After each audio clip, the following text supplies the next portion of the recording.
back to No Offers. We hope we don't fail you today.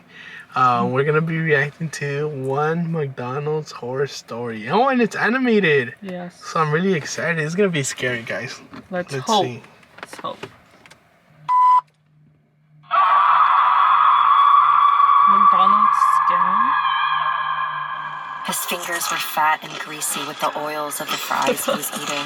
His face had flaps of fat sticking out like tires. Stop staring, Roxanne. My boss, Mr. Tamara, muttered from behind the counter. Who is this guy? Why does he eat like that? He came in here about 2 weeks ago. Ever since, he's been here for every single day, for every single meal, eating McDonald's. I joined a few. Most of the time, I help in the kitchen. Well, I wouldn't say it's a job, really. Not a proper one. Working at McDonald's is hardly a job, but I needed money, and this was the first one I'd found. How does he eat so much? He records them right here and then goes home. I think he vomits the food out once he reaches home. He later uploads those videos on YouTube. Ew, who would want to watch him eat? I don't know. Other psychos like him? He eats so much food here, everyone calls him the Hungry Man. The next day, I was watching the counter as Mr. Tamara went for a break. I was writing a check when I dropped my pen. I looked back, picking it up. There he was. The Hungry Man stared down at me. Beads of drooling sweat trailed down his forehead, making their way down to his cheeks, where an uneven beard lay, which was disgusting. Bits and pieces of food were stuck inside it. What do you need, mister? I would like 3 Grand Macs and 4 milkshakes. Oh, whatever you have. Also 3 large fries. Please, hurry. I'm very hungry. Yes, I'll get it right now. He put a $100 bill on the counter and said, Keep the change. Then patiently waited while I went to the back and asked one of my coworkers to get the meal, all while trying to remove the sickly sweet smell of his breath from my lungs. As I waited for his order, I could see him eyeing me up and down. Minutes later, I went to his table to put his meal. He was recording himself on the phone. I placed the food in front of him and said, Hope you enjoy your meal. The man smiled and pointed to the camera, saying, Say hi to my followers, sweetie. They'll be loving it. He put me in the frame and started recording me. Sir, please stop recording. Come on, don't you girls love fame? You would even end up stripping for me if I paid you $100. What the hell did you just say? I flipped the tray filled with food and milkshakes on him. His clothes were drenched in milk and ketchup. He got up, screaming, Are you crazy? You ruined my video, you witch! I grabbed a fork, all ready to teach him a lesson, but my boss, Mr. Tamara, walked in. He stopped the fight and asked the man to leave. I can't believe you're throwing out a customer for this stupid girl. The man kept on cursing me and my boss. He even kicked 2 chairs on his way out. My boss called an emergency meeting and told all the employees that if that man is ever seen in this McDonald's, we must immediately call the cops. For the next 2 days, everything went fine until one afternoon. I got the call. Hello, this is McDonald's. What would you like to order? This is Officer Brad. It's a fake story, no?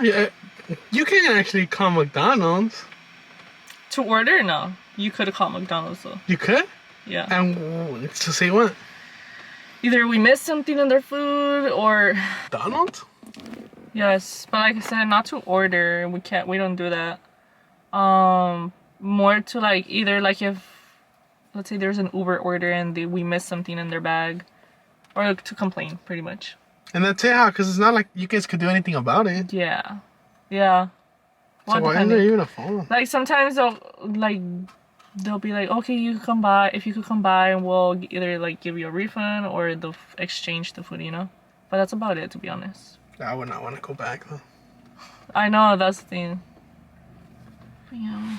Or the phone is also there for like us workers to call whenever we can go in. So. Or corporate or something. Yeah.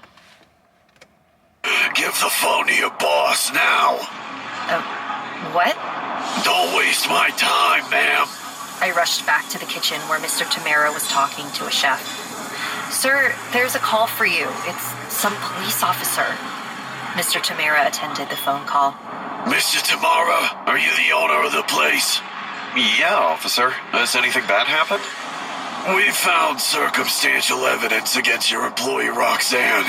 We believe the stolen item is with her right now, and we want you to search her. What? Well, what are you saying? Roxanne can't do this. I know her too well. If you don't cooperate with me, I'll have to hold you as an accomplice in safeguarding a possible criminal. Search her now. Mr. Tamara looked at me with scared eyes. He called Betsy, who worked in the kitchen, and told her to take me to the ladies' room. What? What's going on? What did the cops tell you? They said we need to search you. You stole something and have it with you. I didn't steal anything. Mr. Tamara, the officers are wrong. Someone might have made a... To do what he's telling me. I started crying as Betsy took me to the girls' washroom. I had to remove my clothes and use this black blanket to cover myself up while everyone ran through my clothes and underwear. This is all a mistake, I'm telling you. I didn't steal anything. There's nothing here, boss. Officer, we searched. She has no such thing. You must have been mistaken. The poor girl's innocent. Shut up, moron. Tell her to jump up and down. I want to see if she stuck it inside her. Tell her now. Mr. Tamara immediately disconnected the call and dialed 911. The cops came and we explained everything. I couldn't stop crying when the cops told me it was a prank call. I forgot about that. People would do prank calls a lot. Really? Yeah. What type of prank call did you get? Sometimes it would be like, oh, am I calling Jack in the Box? Or is this Domino's? Or they're like, can I order a pizza? I'm like, bro. Or sometimes they'd Rickroll us. You know? Yeah, they would do that. Have you ever picked up the phone? No. Wouldn't that be really cool? What? But no, this is actually a really sad story. It's not a horror story. This is like poor. Whoever called sad. Yeah. Their Brad was lying and scamming me. And the most horrible part was when the cops traced the number that called McDonald's. It belonged to that crazy YouTuber who we kicked out a few days ago. I left my job and cut ties with everyone after that incident. I hope I never see any of them ever again in my life.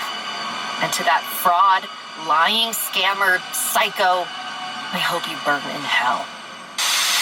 The story you just saw is loosely based on the... I told you!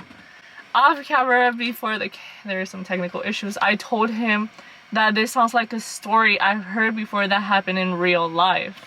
Disturbing story of Louise Ogborn, 18, who fell victim to the scammer while working at her local McDonald's restaurant in Mount Washington, Kentucky in 2004. She was forced to strip and to perform sexual acts on the restaurant's manager during the 3.5-hour ordeal. The mastermind behind the call had phoned the restaurant earlier in the evening, claiming to be Officer Scott from the local police department.